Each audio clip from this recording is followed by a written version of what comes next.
ever hear the tragedy of Darth Plagueis the White? Welp, it's been a few days since I've seen The Last Jedi, and today will be my spoiler review of the film. Obviously, I'm not going to hit every point of the movie because that would be way too long. Now, having been a few days since I watched the movie, I will say that I am not as pissed with it as I was.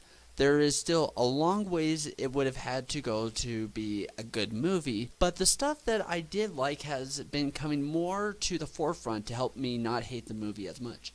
There are three main storylines: the Resistance Exodus, Finn and Rose code-breaking adventure, and Octu. Fact is that none of these story arcs were all that good. Yet I felt that the Octu and Resistance ones were the only ones that really mattered in the long run. Now we have perhaps two really good action sequences with the Resistance Exodus: the escape from Dakar and the hyperspace ambush.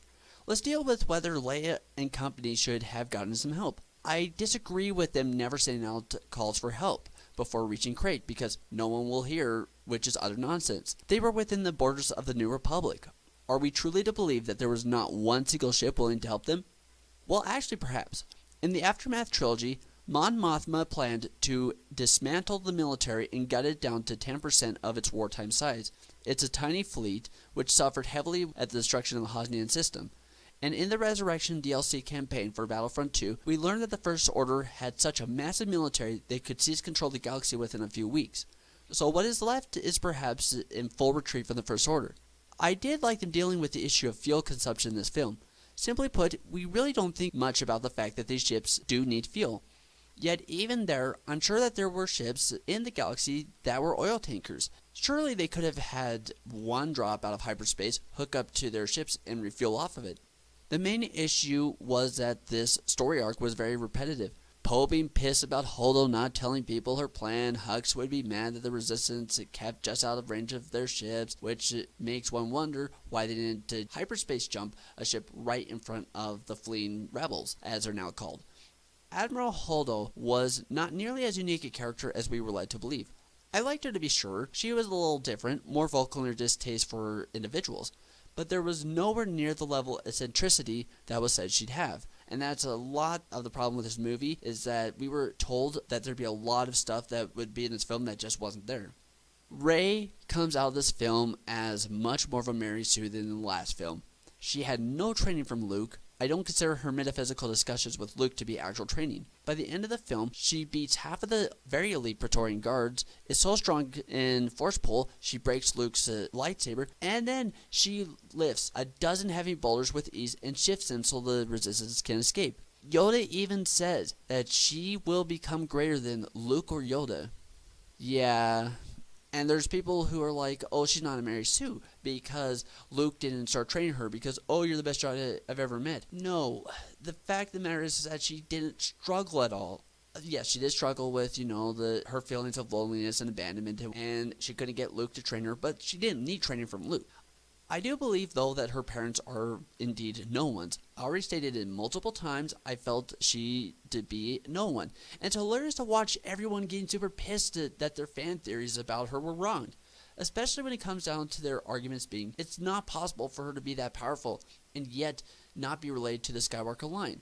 This is the same level of disbelief as I'm led to believe about Darth Vader when he told Luke, I'm your father. Nobody believed it until Return of the Jedi, when Yoda says, your father he is. And then thinking about Luke, oh boy, Luke Skywalker. He sensed the darkness in Ben, looks into the darkness within him as he's sleeping, and Luke's first instinct, his very first instinct, is to kill Ben. His first instinct isn't even to try talking to him. No, that isn't even until after he ignites his lightsaber.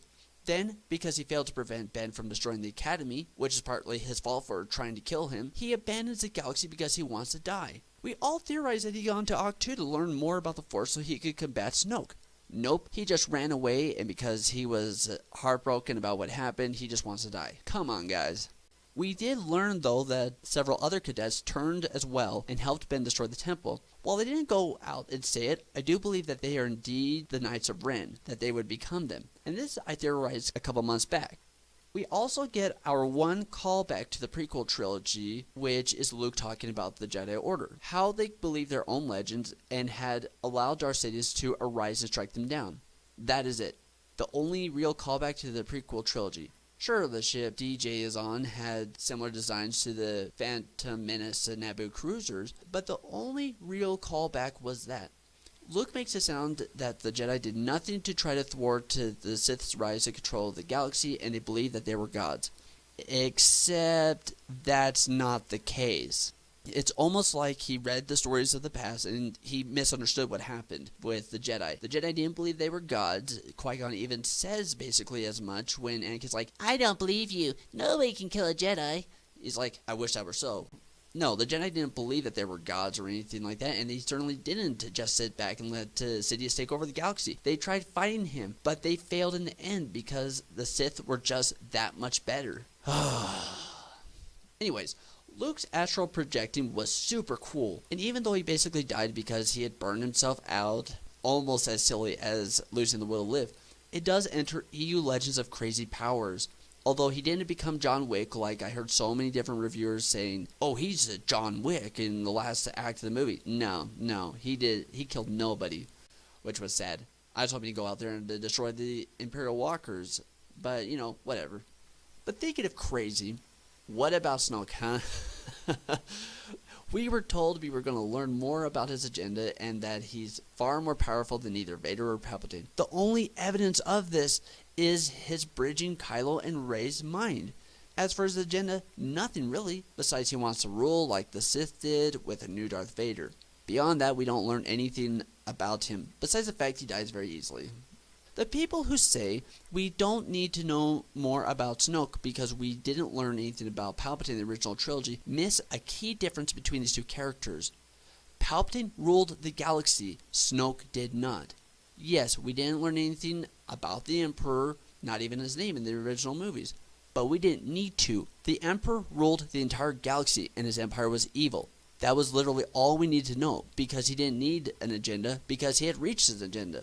But Snoke, on the other hand, is not master of the galaxy. What are his aims with the First Order?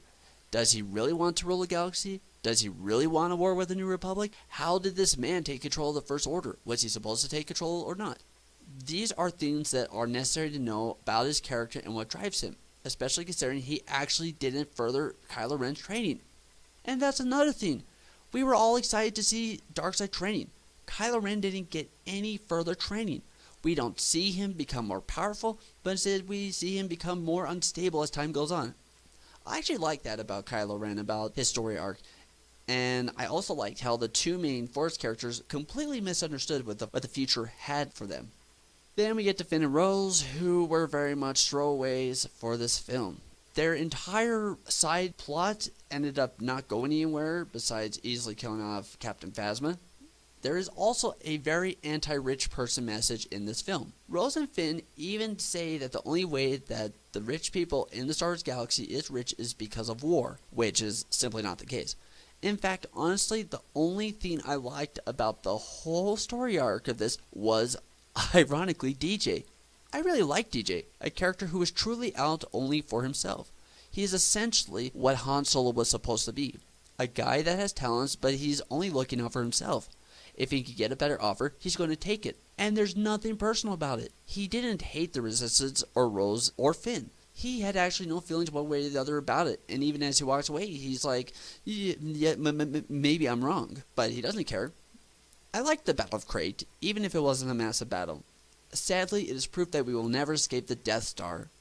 They even call the battering ram they were using to tear down the blast shield for the base as miniaturized Death Star technology. Actually, I'm very surprised no one else has pointed that out in their videos and reviews on this movie.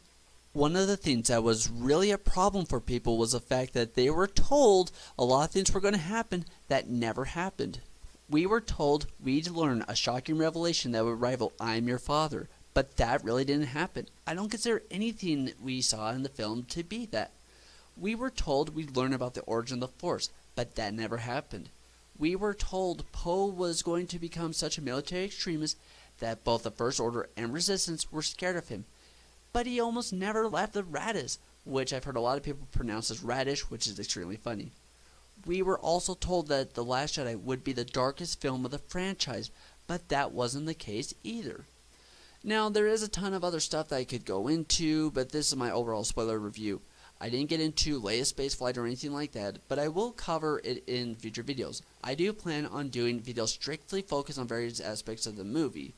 I still rank it as the second worst Star Wars film, minus the Clone Wars animated show. Not the show, but the movie that started the show. But as I said, I don't hate it as much as I did. I just feel it wasn't a good story. Well, that's it for today, guys. Leave your comments down below. Did you like the movie or not? Subscribe if you haven't already to see more Star Wars content. Have a wonderful day, and may the Force be with you.